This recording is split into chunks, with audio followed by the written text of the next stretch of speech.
In 2006 at Channel 101, I made a short called The Real Animated Adventures of Doc and Marty. Don't be sad, Marty. We'll go back in time, and we'll make sure that your kite doesn't get stuck in the tree.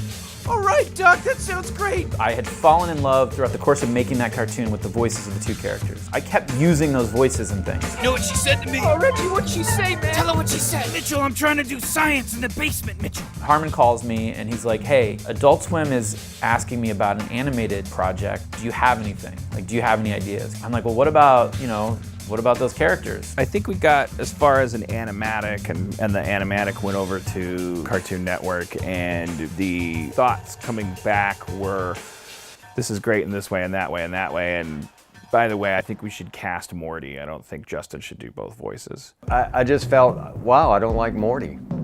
I really like Rick, but while Morty's funny for a couple minutes, I'm gonna get really tired of this. That was initially read as, could you recast Morty?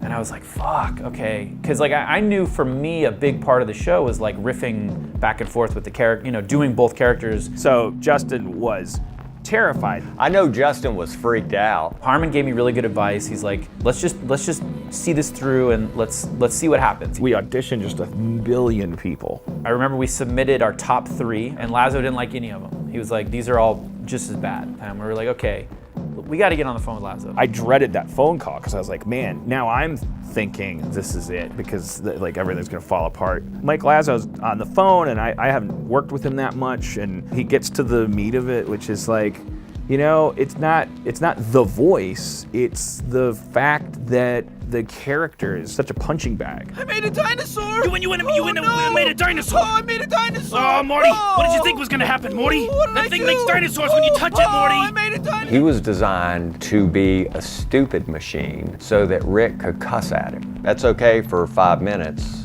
but if you're gonna make 10 half hours, it's not gonna work. On that call, I said, listen, let me take another crack at the character.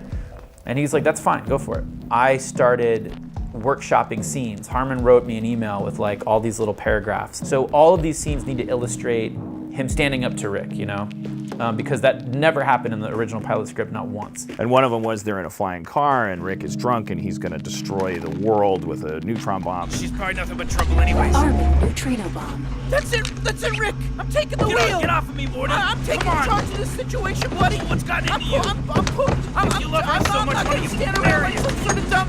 What are you, crazy? And just let you rule the whole world? All right, Morty, all right. I'll land. I get a call at like 8 in the morning. It wakes me up and it's fucking 415 area code. I'm like, oh shit, this is Adult Swim. So I answer it and it's Lazo. And he's like, all right, I watched the stuff. All right, you got it. You can do Morty. And I'm like, fuck, okay, holy shit. Morty, to me, is one of the deepest characters in the show now because he has to deal with the most, and he, in essence, is the audience. When I watch Rick and Morty, I am Morty. It's funny because it's like it was one of the worst crises to happen in the history of Rick and Morty's development, the potential of Justin not doing both voices, and it was the greatest thing that happened. It was this final puzzle piece. I mean, listen, it is humbling to see how big this machine has gotten. Like, there are times where I'm like, what have I gotten myself into? It started out as me making dumb cartoons with my friends in my apartment, and now it's me making dumb cartoons with hundreds of amazing people. I've seen some of the episodes 10 times. They don't get old. I mean, that's the basis of great entertainment. I want to see it again.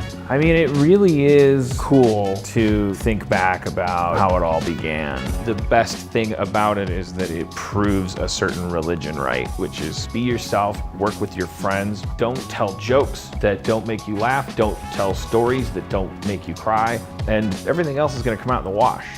Otherwise, what good is capitalism if it can't figure out what's awesome? I don't know. I'm babbling at the end. Can't even do my fucking documentary interview right.